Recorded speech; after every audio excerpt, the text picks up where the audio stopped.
Here's why Epic Games is suing Apple over Fortnite. Where are we dropping? The answer, it seems, is in a court of law because something finally not Christopher Nolan related is heating up the world of Fortnite. What began with a simple in-game discount on Fortnite's proprietary currency V-Bucks escalated to the wildly popular Battle Royale game being delisted from both the Apple App Store and the Google Play Store, and then to a full-blown antitrust lawsuit complete with a 1984-themed parody video to boot.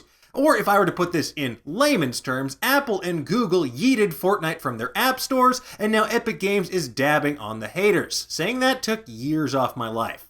But what does all this mean? Can you still play Fortnite on your mobile devices? What does Epic, a company worth $17 billion, hope to achieve by doing this? Well, allow us to explain. On Thursday, Epic Games announced the Fortnite Mega Drop, a 20% reduction on all V-Bucks and real money offers inside of Fortnite. Basically everything involved in buying custom cosmetics, emotes, other in-game goodies, stuff like that.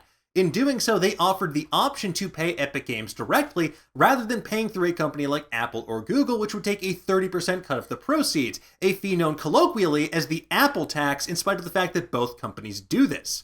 Now, according to a Gizmodo report, Fortnite generated $43.4 million in consumer spending globally on Apple's App Store and $3.4 million through the Google Play Store in the last 30 days. And on average, in-app purchases through Fortnite yield up to $13 million for Apple and $1 million for Google in a 30-day span. So that's a sizable chunk of passive revenue for both of these tech giants that could theoretically disappear if Epic were to implement direct payments. Not to mention, it's against their rules. So Apple promptly booted Fortnite from the App Store, with Google following suit later that day. In a statement to The Verge, Apple said, Epic enabled a feature in its app which was not reviewed or approved by Apple, and they did so with the express intent of violating the App Store guidelines regarding in-app payments that apply to every developer who sells digital goods or services. Apple claimed Epic Games was trying to seek a special deal for themselves to pay less money, and in an FAQ post on Epic's website, they clarified their position. We don't seek a special exception for Epic. We firmly believe Apple's policies must be changed for all developers. For over a decade, Apple has single-mindedly crafted and proliferated a tangled web of rules and policies to impose a 30% tax on apps while preventing competitors from offering a better deal. Epic also notes in their statement that this is 10 times the amount what a typical transaction would cost on other popular payment platforms, and they repeatedly assert their goal is to pass on savings to the consumer. So when Apple removed them from the App Store, they did exactly what Epic Games wanted them to do.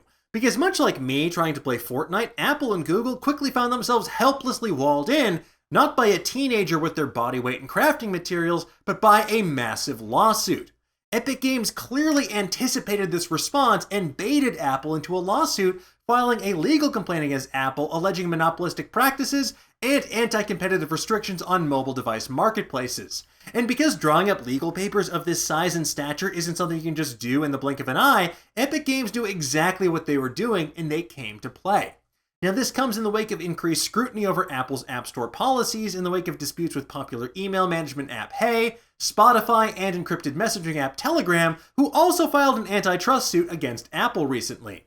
Now Epic decided to add insult to injury by releasing 1980 Fortnite. It's a video that not only references that dystopian staple of high school reading list, George Orwell's 1984, but it parodies Apple's iconic 1984 Super Bowl ad beat for beat. The video ends with a call for players to join the fight to stop 2020 from becoming 1984 and to hashtag free Fortnite, presumably for players to use that hashtag and create additional pressure on social media. Because if there's one thing that's never gone absolutely awry, it's releasing a hive of angry, usually misinformed gamers against a perceived foe. Haha. But jokes aside, this lawsuit could have major ramifications for not only gaming, but app developers worldwide. On Twitter, Epic Games CEO Tim Sweeney had this to say. Today, Apple said Epic is seeking a special deal, but that's not true. We're fighting for open platforms and policy changes equally benefiting all developers, and it'll be a hell of a fight. Fascinatingly, Epic is not seeking monetary compensation from this lawsuit. Rather, they're trying to dismantle the monopolistic practices they claim Apple is enforcing on the marketplace. Epic is also taking similar legal measures against Google.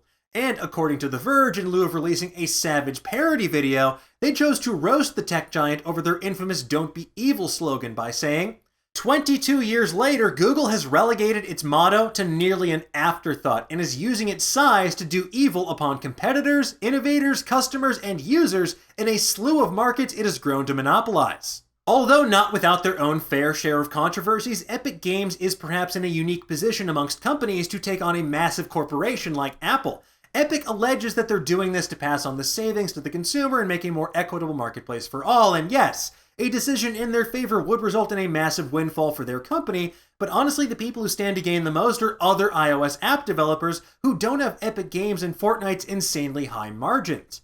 As for whether or not you can still play Fortnite on your mobile device in the meantime, the answer is yes, sort of. On iOS, you can play it if you already have the app installed, but you can't update the game to any new patches, and if you don't already have it installed, there is no way to install it at this time. As for Android, the same set of stipulations applies to the Google Play Store, but because Android allows for more options than iOS, you can install the game and access new content by installing it directly from Epic Games, or if you have a Samsung device, through the Samsung Galaxy Store instead. So while this is hardly a David versus Goliath story, it is one that could lead to major shakeups in the worlds of gaming and tech moving forward. The legal battle royale has begun in earnest, and we'll just have to wait and see who walks away with the victory royale. But in the meantime, tell me, what do you think? Do you think Epic Games is doing the right thing? What do you think is actually going to come of all of this? Let's discuss in the comments below, and for all the latest and greatest in the world of pop culture, make sure that you head to Nerdist.com.